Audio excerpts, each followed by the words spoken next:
पानी गरम ईद आवे दे हफ्ता समार के जे तेरे मिल बिना ईद आवे दे हफ्ता समार के जे तेरे मिल बिना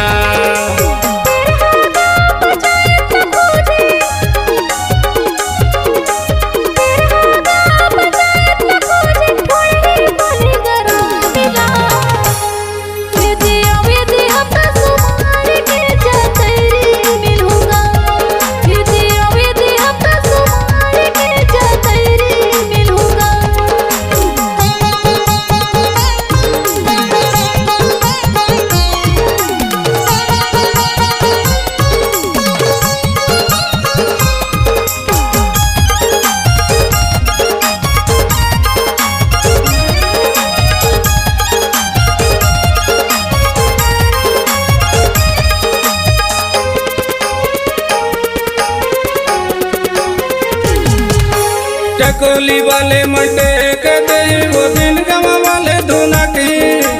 पचमा वाले मन पचा दे मुझे तैयारी वाले बता है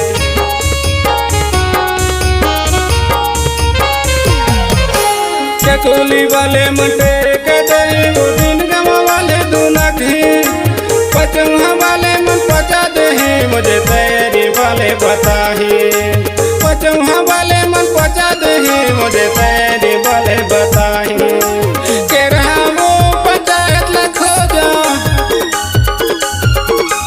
के रहा वो पंचायत लखो जा थोड़ी पानी गरम ईद आवे दे हफ्ता समार के जे तेरे मिल बिना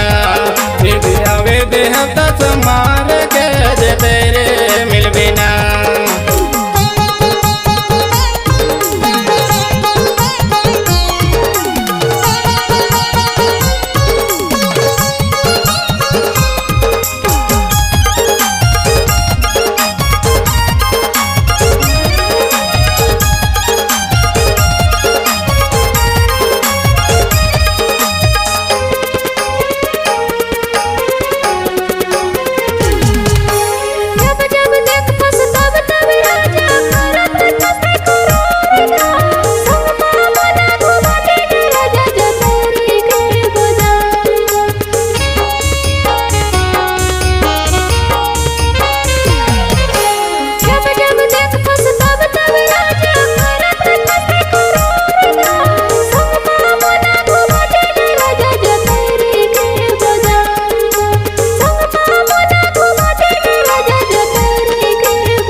राम खिलावन मोहित लगे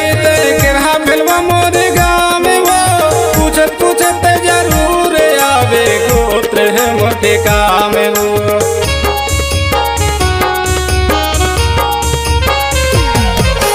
राम खिलावन मोहित लगे के रहा फिल्म मोरे गाँव में वो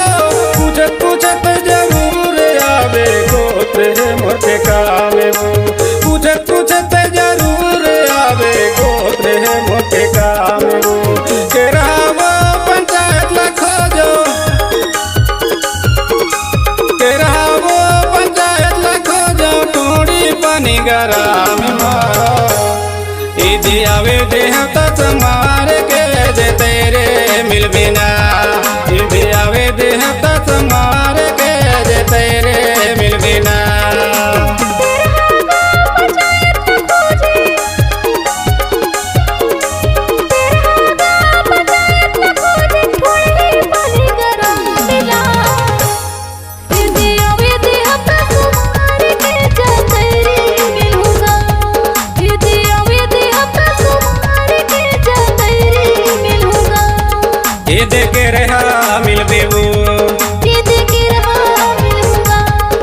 खेते गूंज